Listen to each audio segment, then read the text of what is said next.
तो आज हम इस वीडियो में देखेंगे स्टैटिक कीवर्ड के बारे में, क्या होता है स्टैटिक कीवर्ड, कैसे हम उसे यूज़ कर सकते हैं और इम्प्लीमेंट कर सकते हैं।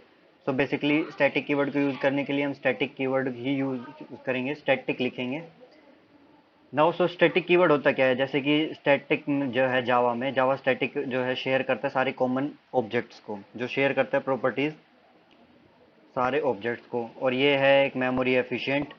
तो बेसिकली इसका मतलब है कि जैसे हमने कुछ भी डिक्लेयर किया एज अ स्टैटिक, जैसे हमने कुछ भी डिक्लेयर किया I N T a is equals to 10, और मैंने उसके आगे लगा दिया स्टैटिक, दैट मीन्स कि जो जितने भी वेरिएबल जो भी हमारे बनेंगे वेरिएबल्स मेमोरी के अंदर, वो उसके लिए जो ये हमारा ए है, यहाँ पे आई एन टी ए लिखा है हमने, ये वाला, ये उन सब के लिए कॉमन होगा हमारी मेमोरी के अंदर, कॉमन वेरिएबल होगा ए इज इक्वल्स टू 10। इसका मतलब होगा जैसे कि हमारा कोई वेरिएबल आया, एक वेरिएबल आया, दूसरा वेरिएबल आया, तीसरा वेरिएबल आया, सो वो जितने भी वेरिएबल आए ये सब के सब इसे यूज़ कर सकते हैं ए को, ये भी इसे यूज़ कर सकता है ए को, और ये भी उसे यूज़ कर सकते हैं ए को।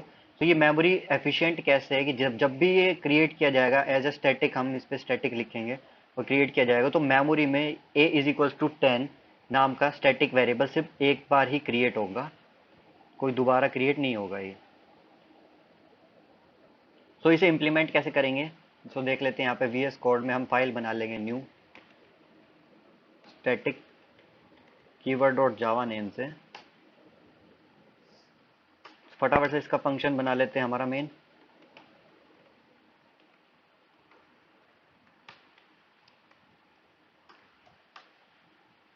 सो हमने यहाँ पे हमारा फंक्शन बना लिया। सो यहाँ पे हम कुछ वेरिएबल्स डिक्लेयर करेंगे, जैसे I N T a. Now हम एक स्ट्रिंग वेरिएबल ले लेते हैं, स्ट्रिंग लाइक हमने ले लिया college is equals to I I M, and अब हमने जो ये है इसे बना दिया स्टैटिक। सो अब क्या होगा, जो हमारी मेमोरी में जब भी ये कॉलेज एलोकेट किया जाएगा, सो कम्प्लीटली सिर्फ एक बार एलोकेट किया जाएगा हमारे memory throughout the programme.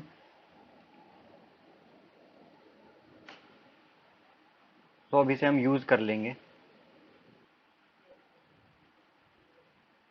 Now अब एक और वेरिएबल लिख देते हैं, स्ट्रिंग नेम, हमने नेम बना लिया। अब अभी इस क्लास का हम कंस्ट्रक्टर बना लेते हैं, स्टैटिक कीवर्ड क्लास का। हम यहाँ पे कंस्ट्रक्टर बना लिया, जैसे कंस्ट्रक्टर। तो हम इसे आर्ग्यूमेंट देंगे हम I N T x comma string n, हमने इसे दे दिया एज अ पैरामीटर्स दिए हैं हमने। तो अब इसका ऑब्जेक्ट बना लेंगे हम।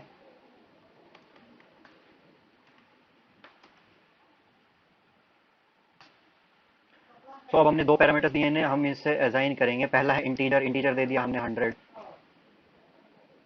कोमा अगला है हमारा एन एज अ स्ट्रिंग, तो हमने इसे नेम दे दिया योगेश।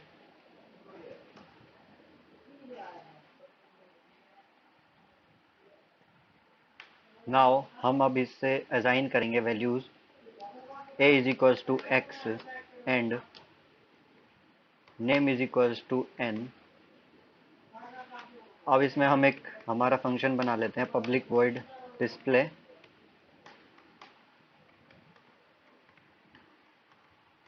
और हम यहाँ पर डिस्प्ले करा देंगे id plus a, now back slash t for tab.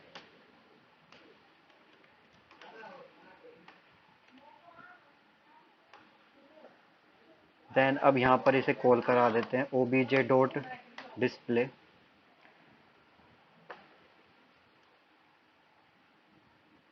Now यहाँ पर हमने हमारे कॉलेज को मिस कर दिया, सो यहाँ पे हम डालेंगे कॉलेज प्लस, अब हमारा ये वेरिएबल हम ले लेंगे कॉलेज, यहाँ से प्रिंट कर देंगे इसे। नाउ हम इसे कंपाइल एंड रन करते हैं।